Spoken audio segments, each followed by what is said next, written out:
back, everybody, to the JR Wisdom channel. I want to thank everybody for tuning back in, new and old subscribers. I thank you. I appreciate you guys. Thanks for, helping me to reach my goal. I thank you guys for tuning in. And, I'm glad you guys like my content. For all of those of you who are new to my channel, make sure y'all hit the subscribe button along with the bell, and hopefully you find something you like. So anyway, let's get right into it.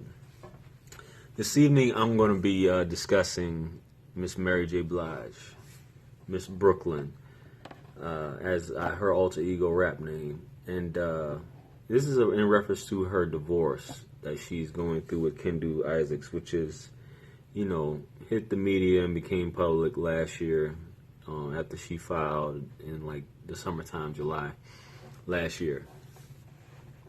And for those of you who have followed Mary J. Blige throughout her career, y'all known about, her MO, which is, she's obviously going through a lot of pain. She sung about her pain, her dysfunctional relationships, abuse, being battered, things of that nature. And this video is not really to talk so much about, her music and her past about being battered, but it's more so about this divorce and her self-esteem, and if that could be, possibly a part that plays into it. So like I said, as you know about her being married to Kendu Isaacs. So they've been together about 17 years or so. And I think they've been married since 2003, which is about 14 years, obviously. So Kendu Isaacs, virtually unknown for the most part. He is said to be, or is listed as, a music producer, as he was somehow in the music industry. And they've been together all this time. And obviously, we've heard of things in the past, or every marriage has its issues. And it was said that they've had, by certain sources in the media, that they've had their own issues in the relationship. And there's even been talks of, Mary putting hands on him, assaulting him, I think, at one of her album release parties in 2009. So that was brought up, in the past, a few years, like 7 years ago, when this happened. So this is making the circuits recently. She filed, obviously, in July 2016 due to irreconcilable differences. But I guess in like late fall last year, it came out that he wanted $110,000 in alimony, separate support and maintenance as far as the divorce goes. So everyone's coming out, including her, especially recently, she's speaking out on it. She's doing this promo for a new album, saying that he doesn't deserve it. He didn't do anything for her, things of that nature. He didn't build her, So what I want to say about that is, okay, he didn't do anything for you. You put out several albums, several successful albums in the past 17 years. You made this guy your, not only did you marry him, you made him your manager. And in recent interviews, which I'm going to talk about, that she did on the Breakfast Club, she's saying how, being that she was at this stature and he was who he was, she gave him so much power, to kind of even the playing field by having him in control of her life. He was in charge of everything, being her manager, and obviously if he was her manager, there had to be something done right in these 17 years. Otherwise, why would you have been with him all this long, and why has your career been as successful as it was with all these different albums? So she's saying that there's nothing that he did. He didn't do anything. He's not God. He didn't create her, which obviously he didn't create Mary J. Blige. She came out in the early 90s, way before then. But for you make this man your manager and you sustain a career and you still getting sales and things of that nature, and he's directing your career, there had to be something involved. So I know some of you women are probably like, well, he still doesn't deserve anything. But if, like I always say in a lot of my videos, if the shoe was on the other foot, and the woman is saying, well, I helped this man out.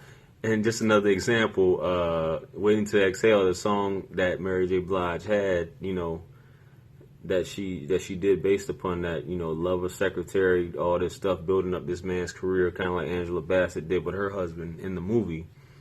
you would have no problem with that whole issue. Kind of like Mike Epps and his wife. She's asking for 100-something thousand. But we don't know at the end of the day what these people did behind doors, to help. So I would say, women, please don't be duplicitous just because he's a man, he's asking for this money,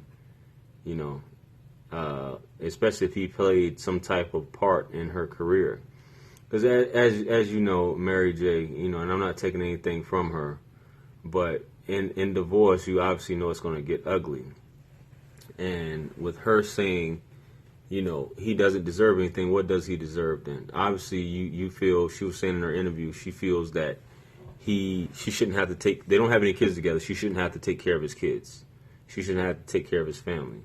But if this man was accustomed to a certain lifestyle by law, and you have that type of money, you're required to support this man in his lifestyle, especially if he was your manager and that was the only job he really had. Now, she was on the Breakfast Club, and she was saying all these things, and she was saying that he left her for another woman, and they were gone. And she said that, they were asking her questions, and she even said she was willing to compromise and let him have a mistress, so to speak, or possibly, but anybody but this woman. So I'm thinking if, she could be saying this, if she's willing to do all this for this man, willing to even allow him to have a separate mistress, and if this might be just lip service she's telling everybody, then where's Mary's self-esteem at the end of the day? That's my question. First of all, she gave this man all this power, just like, and I believe they were asking her that on the Breakfast Club. You gave this man all this power to have control over your entire career. Is it that she's just falls that hard for men, or is this just stuff that she's just saying? She's, from her past relationship, she says she's been a victim of abuse, dysfunctional relationships, things of that nature. Mary has a past with drugs, from getting high, drunk, she even says she's sniffing coke. And she was doing these things to numb the pain as far as her having low self-esteem. People saying that she looks like a rat, and all these things. She would get high, and it was people around her enabling her to do these things. But she felt that she needed to take these drugs to numb the fact that she had low self-esteem about herself. And she said in the interview also, she never thought that when this man Kendu came along, that she could find a man like this who cared about her in this way. So that's why she was so willing to give up all these things. But on the other hand, Charlemagne was like, how could any man leave you? How could any man just not want to be with Mary J. Blige? You know what I'm saying? Then he went as far as saying that it's obviously these men. It's not you, Mary. And that's a reckless thing to tell someone, because, like, at the end of the day, you don't know what's going on behind doors. It's the same thing with Halle Berry and a lot of other women. It's always the man's fault. It's not the woman's fault. And women will stick up for women and say, okay, yeah, it has to be the man's fault, and that a woman is so perfect she never lies. And it's funny, women will come to the defense of a woman, like all these other women, but will talk about other women like dogs at the end of the day, or say, I prefer male friends. Some women, not all women, will say, I prefer male friends because women are so fake. But will believe things like this when they say certain things about women, because women never lie for some reason. Just like, Mary J. Blige would never lie on this guy, Kendu. I'm pretty sure he has his own story. There's two sides of every story. Same thing with Halle and these countless other women. You don't know what goes on behind closed doors in these people's relationship.